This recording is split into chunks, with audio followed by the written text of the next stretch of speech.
이번 주부터는 다시 금요 칼럼이 복귀했습니다. 자, 오늘 다룰 문제는요.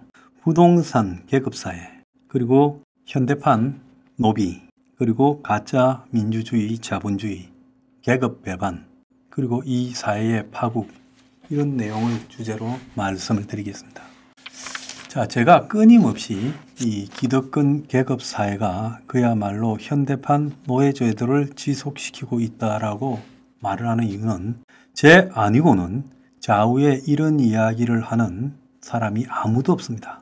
좀 배웠다거나 사회적으로 건이 있다거나 운동권이거나 이런 사람들조차도 이런 문제에 말을 안 합니다. 그래서 저라도 대중의 각성을 위해서 끊임없이 이런 말들을 하다가 가는 게 내 소명이다라고 생각을 하고 있습니다. 자, 과거에 운동권으로서 그나마 훌륭하게 존경받는 위치에 있었던 사람들도 말년에 보면 다 자신의 이해관계 때문에 교묘하게 변질되어 가는 모습을 보고 사람들이 참으로 진짜 가소롭다.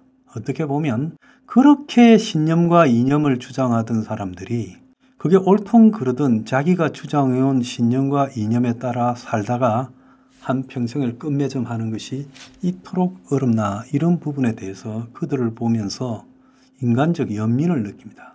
그래서 저라도 죽을 때까지 내 신념과 가치를 변함없이 갖고 가자, 이런 생각입니다.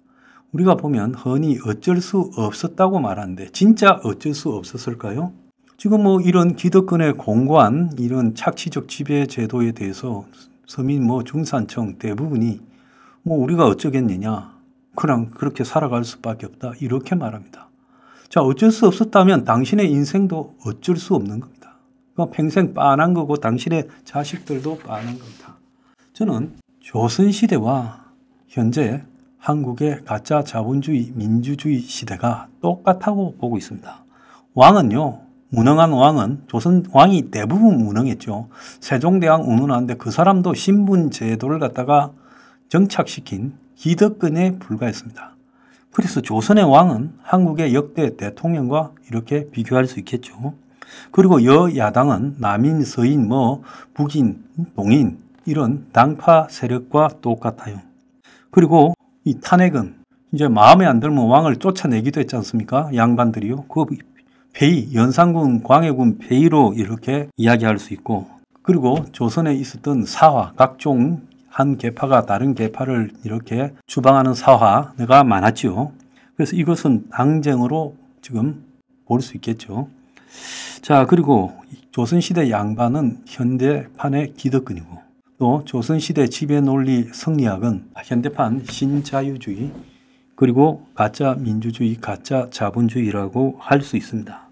조선시대 때 평민은 중산층이고 노비는 서민과 빈곤층이다라고 할 수 있겠죠.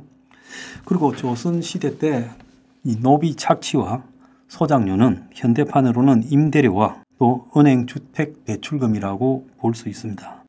자, 그리고 조선시대에 지금 꽉 짜여진 양반, 그리고 그 밑에 중인, 극소수죠. 그 다음에 평민, 그리고 노비, 이런 신분 제도는 지금 현대판에서도 신분 상승이 불가능하고 이 신분이 세습되는 걸로 봐서 그때와 똑같습니다.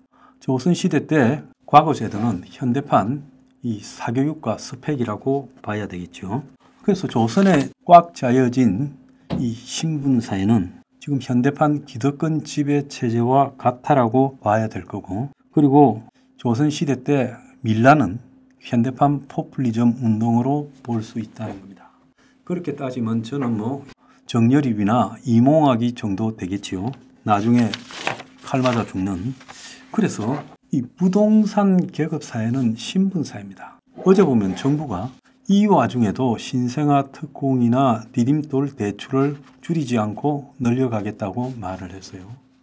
정신 나갔지요? 보통 나간 게 아닙니다. 그리고 한국 사회에 보면 서민은 중산층이 되고 싶어하고, 중산층 상층으로 올라가고 싶어하고, 또 중상층은 상류층이 되고 싶어하고, 그러면서 한국 사회에 썩은 상류 기득권의 생활이 모든 사람이 따라하고 싶어하는 롤 모델입니다. 똑같아요. 조선시대 때도 양반이 난을 치고 양반이 나도를 하고 양반이 놀러가서 정자에서 풍류를 즐기고 또 양반이 기생을 끼고 놀고 이런 것도 오늘날 골프 치고 오늘날 룸살롱 가고 또 명품을 사고 똑같이 진행되고 있는 겁니다. 500년이 흘러도 안 바뀌는 거예요. 그래서 이런 계급사회식 진행이 되어 가면서 조선시대 때는 땅이 몇 마직이 있냐, 노비가 몇 명 있냐라는 것이 오늘날은 어느 동네의 아파트에 사느냐로 지금 치환될 수 있겠죠. 그래서 압구정동 청담동의 아파트 수십억짜리에 사는 거는 조선시대로 보면 그야말로 천석군 만석군에 비교될 수 있는 겁니다. 그리고 그들이 애들 공부시키는 사람 또 집에 청소하는 사람 다양하게 두고 있잖아요. 그것은 결국은 노비로 이렇게 바뀔 수 있죠. 아파트 경비원도 마찬가지고요. 그래서 우리가 살아가는 지금 이 작금의 사회가 민주주의와 자본주의로 과거의 신분사회에서 크게 바뀌어서 개인이 다 동등한 권리를 갖고 있다고 착시현상을 교육을 통해서 이렇게 주입시키는 거예요. 조선시대 때 왜 중국의 남송시대에 반짝했던 주자의 성리학을 조선이 받아가지고 중국에는 사라져버렸어요. 명나라가 되고 청나라가 되면서. 그런데 조선은 망할 때까지 성리학을 가져온 이유가 뭐겠습니까? 성리학에 있는 양반의 지배체제라는 부분을 이 조선에 그대로 백성이나 노비들한테 주입시켜서 감히 체제에 저항하지 말라는 거죠.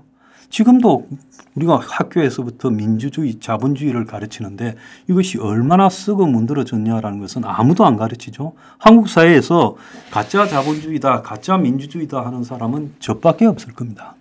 그러니까 저는 아까 말씀드린 대로 새로운 세상을 꿈꾸다가 칼 맞아 죽는 정여림이나 이몽하기가 제 운명이다 이렇게 보고 있는 거예요.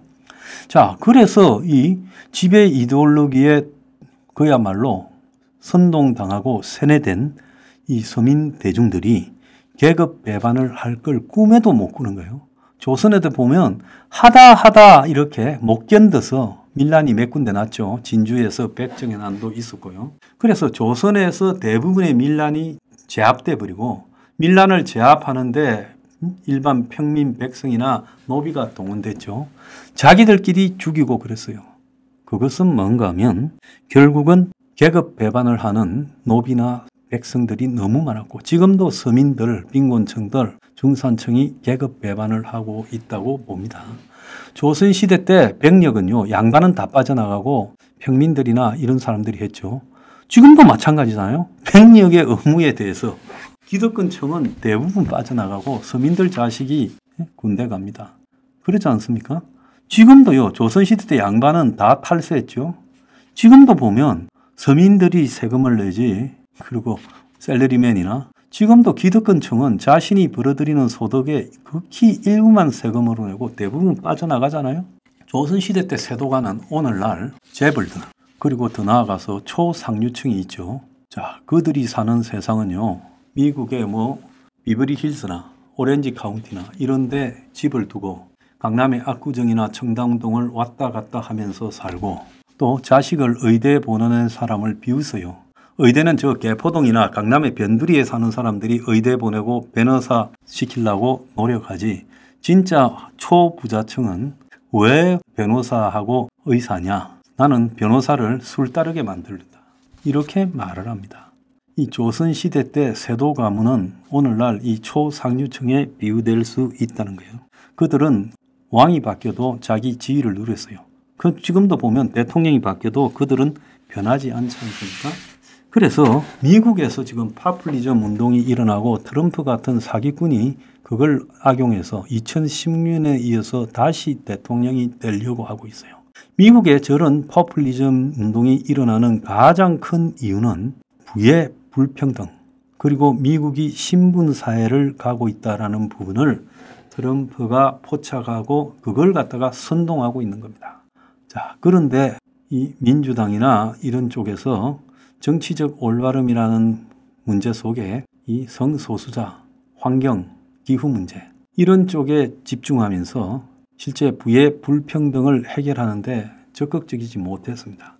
그러니까 그 틈새를 트럼프 같은 선동가가 파고들어서 이 파퓰리즘으로 미국을 지금 흔들고 있어요.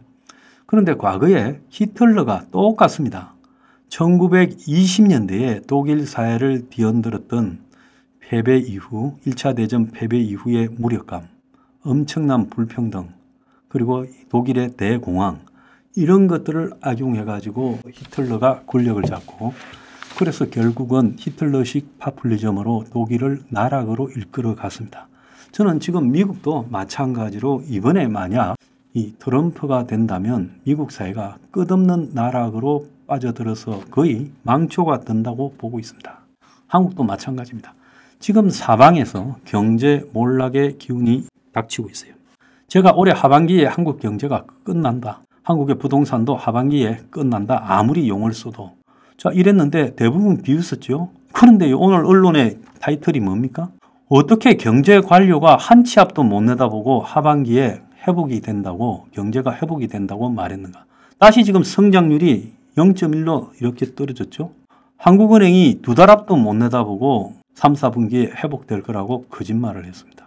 그러니까 이 나라 관료나 이 나라 경제와 금융을 끌고 가는 한국은행도 결국은요, 이런 판단조차 하지 못하는 거예요.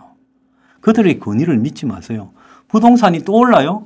이번 달에 서울 부동산 거래가 반토막이 났고, 이제 점점 다시 재추락의 공포가 밀려오고, 그렇게 부동산 부양을 했는데 건설회사가 줄줄이 부도가 나고 있어요. 그래서 지금 부동산 부양이 실패했다는 걸 인정해야 돼요. 그런데도 기득권은 경제가 살아날 거라고 그러고, 기득권의 언저리에 먹고 사는 것들은 한국 경제가 탄탄하다고 개소리를 하고 자빠졌습니다. 대중들이 또 그들을 믿어요.